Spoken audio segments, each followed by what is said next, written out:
I-30 female had sworn off dating apps. Swiping felt like flipping through a catalog of faces, and I craved something real, something organic. My friends, exasperated by my grumbling, insisted on setting me up on a blind date with a guy named Alex 32 male. They hyped him up as perfect for me, which I doubted, but I agreed to meet at my favorite indie bookstore, the Page Haven.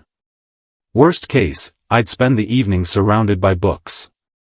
The plan was to meet at 7 p.m., and we'd both wear something red to spot each other. I got there early, sipping a latte and browsing the fiction aisle, my red scarf loosely knotted around my neck. I noticed a guy in a red beanie near the Sci-Fi section, engrossed in a paperback. He was tall, with wire-rimmed glasses and a slightly furrowed brow as he scanned the book's back cover.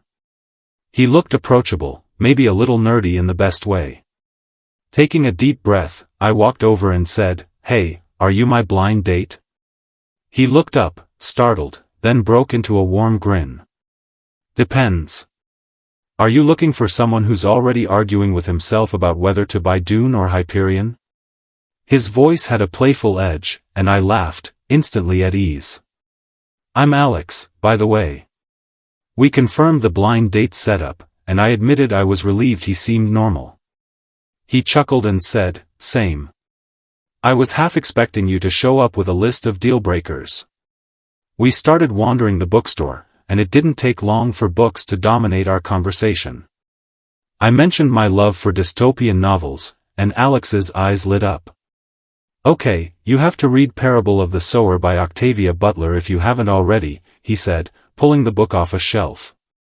"It's gritty, but the way Butler builds this near-future world is so vivid. Plus, Lauren, the main character, is a badass." I nodded, impressed. He wasn't just throwing out a popular title, he clearly cared about the story. I countered with Station 11 by Emily St. John Mandel. It's less about dystopian chaos and more about what people hold on to when everything falls apart, I explained. The way it weaves art and survival is beautiful. He added it to his growing pile, saying, "You had me at art and survival." We moved to the classics section, where we got into a heated but fun debate about 1984 versus Brave New World. I argued for 1984, citing Orwell's chilling take on surveillance and truth. "It's raw, like a punch to the gut," I said. Alex leaned toward Brave New World, holding up a worn copy. "Huxley's scarier because it's seductive, people choose their cage." The scene where John debates Mustafa Mond? Chills. We agreed to disagree but ended up recommending each other's picks to read next. In the mystery section, Alex grabbed The Name of the Rose by Umberto Eco. It's a murder mystery in a medieval monastery, but it's also about knowledge and power. The library scenes will hit you hard as a librarian. I was sold. I steered him toward The Secret History by Donna Tartt. It's not a traditional mystery, I said, but the way it unravels this group of college friends and their obsession with classical studies is haunting. You'll be thinking about it for weeks. He raised an eyebrow, intrigued, and added it to his stack. We spent 2 hours weaving through aisles, our arms full of books.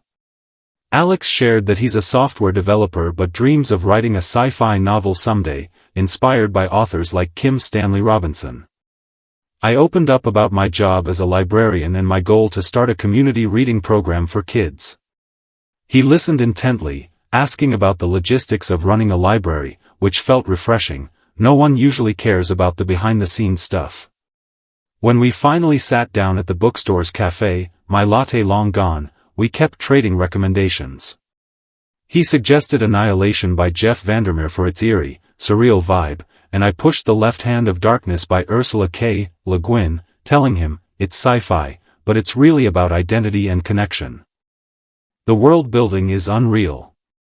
By the time we left, we'd each bought 3 books based on the other's suggestions. Alex handed me his copy of Parable of the Sower, saying, "Start with this one. Let me know what you think." I gave him my copy of Station 11 in return. We exchanged numbers, and he admitted he'd been nervous about the blind date but felt like we'd clicked. I agreed, my cheeks warm. Since that night, we've gone on 5 dates, dinner, a hike, a book club he invited me to, and even a quiet evening where we just read together. Last weekend, he showed up with a copy of The Martian by Andy Weir, knowing I'd loved it, with his favorite passages highlighted for us to discuss. He'd marked the part where Mark Watney solves a problem with sheer stubbornness and humor, writing in the margin, "This is why I like him." I'm not saying it's love yet, but Alex feels like someone I could build something with, like a story we're both writing page by page. Don't forget to like, subscribe, and hit that bell icon so you never miss a twist.